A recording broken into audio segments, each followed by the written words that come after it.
uncover the myriad of details that make this city a place suspended in time. Here, beauty is in the moment. It is simply in a moment.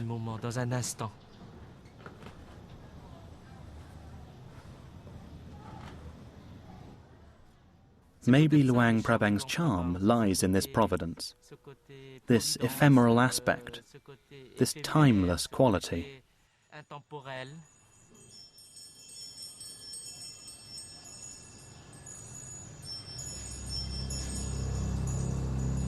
Timeless, like the art of gold embroidery formerly practiced at the court of Luang Prabang, an art that creates ceremonial robes, religious accessories and artifacts, possessing an aura of sacredness. An art that is perpetuated by Tiao Somsanith, who was taught this technique as a very young boy by his grandfather, the last viceroy of Laos.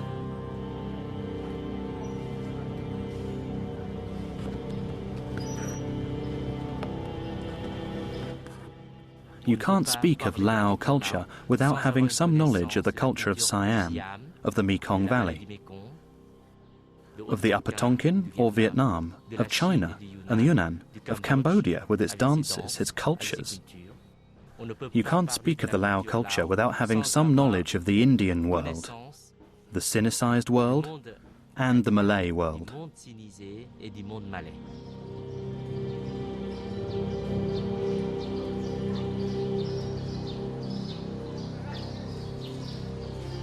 Luang Prabang is first and foremost the city of 32 temples, an important spiritual symbol for the population as a whole, which is still very fervent and very faithful.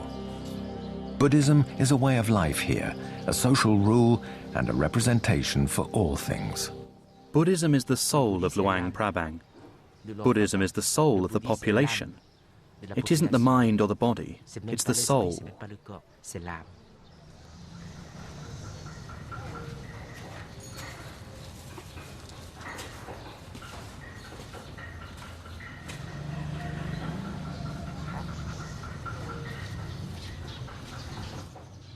You give alms to the monks.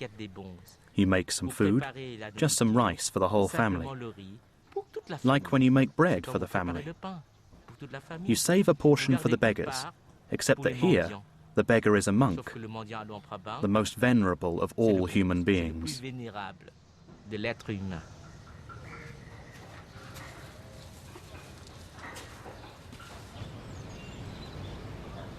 But this paradise is becoming precarious, fragile. Victim of its charm, the city is now the country's top tourist destination. Its face is changing. Old Lao families are deserting the city, and hotels are moving in.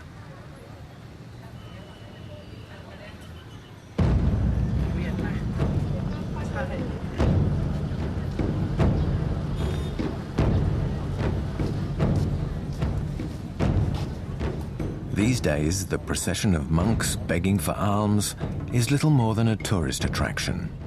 Travel agencies have included the offering of alms in their itineraries, and groups of Thai tourists brought here by the tour operators pay a small fee to join in and have their photo taken.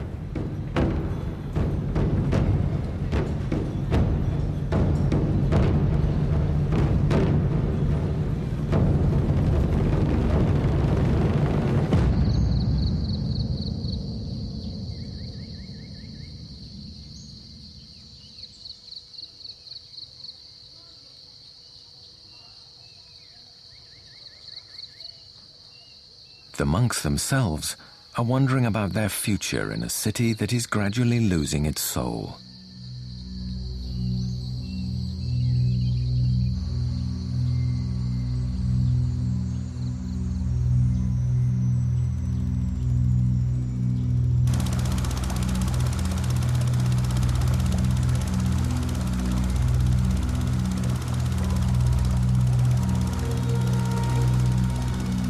Your journey continues along the Mekong as you travel west to meet one of the country's first inhabitants, the elephant.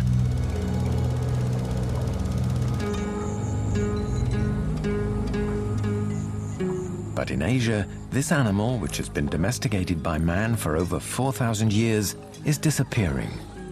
There are only 560 domesticated elephants and 700 wild elephants left in Laos. To save the Asian elephant, an association, Elephant Asia, began organizing elephant treks 6 years ago.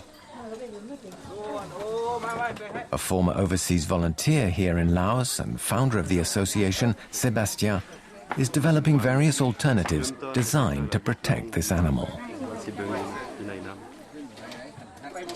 For him, protecting elephants means protecting wide open spaces and the entire ecosystem.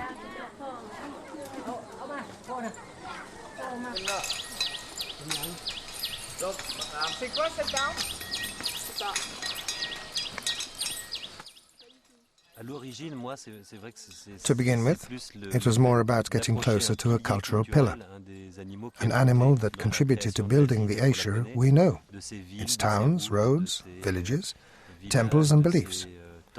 Elephants have always been here. When you live in Asia for a while, you can't ignore them. You can't not see them. When you see one for the first time, you are amazed by its size, by its docility too. If it wanted to, it could kill a mahout in seconds. And you wonder why it doesn't.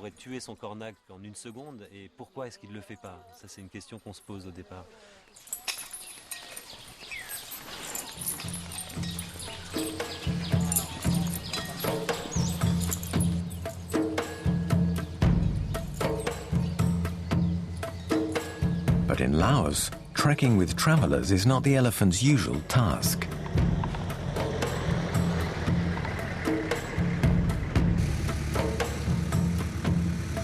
Anais works for Elephant Asia and is carrying out a field study to better understand the issues surrounding this animal, which is most often found in mountain forests skidding logs.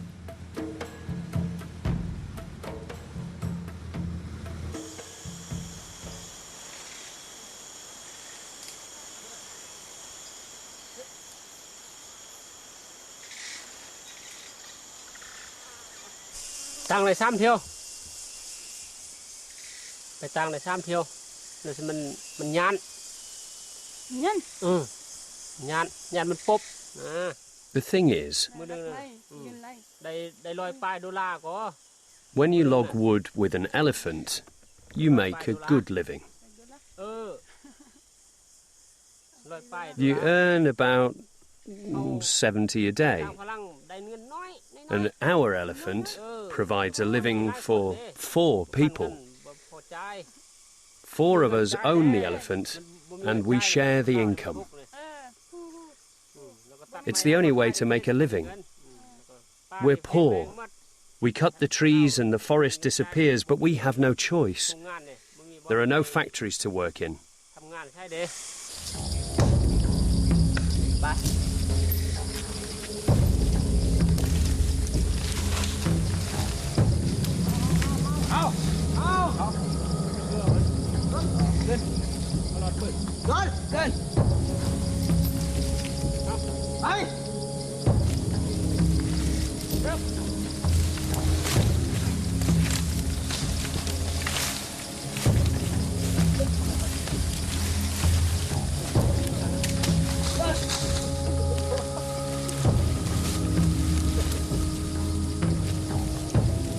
It's back-breaking work. The elephants often spend all day hauling logs weighing 3 to 4 tons.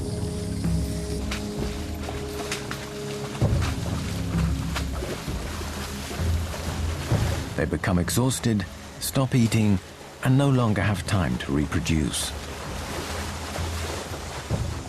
In Laos, there are only 46 females left under the age of 20.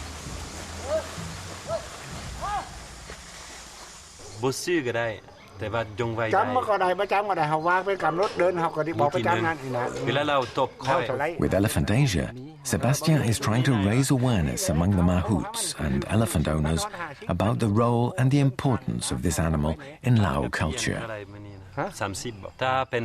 And through his association, He is buying elephants for owners who have promised to no longer make their animals work and, above all, allow them time to reproduce.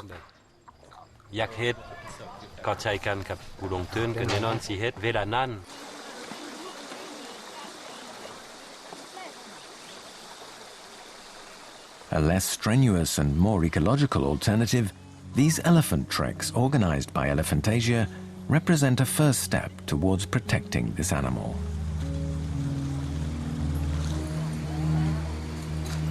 But Sebastian still has a long, hard job ahead of him to ensure this integral part of Lao culture does not disappear within the next 30 years.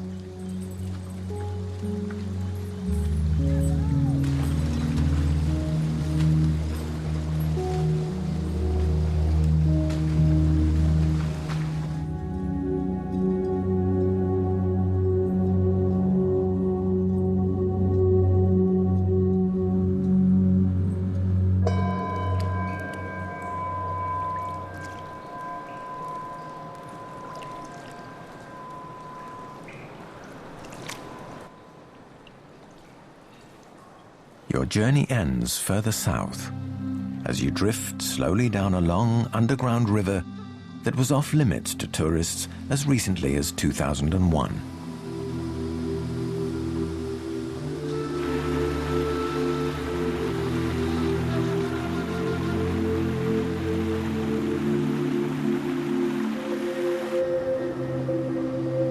Cut off from the rest of the world for 30 years when it embraced communism in 1975, this country of 6 million inhabitants is now slowly opening up to tourism.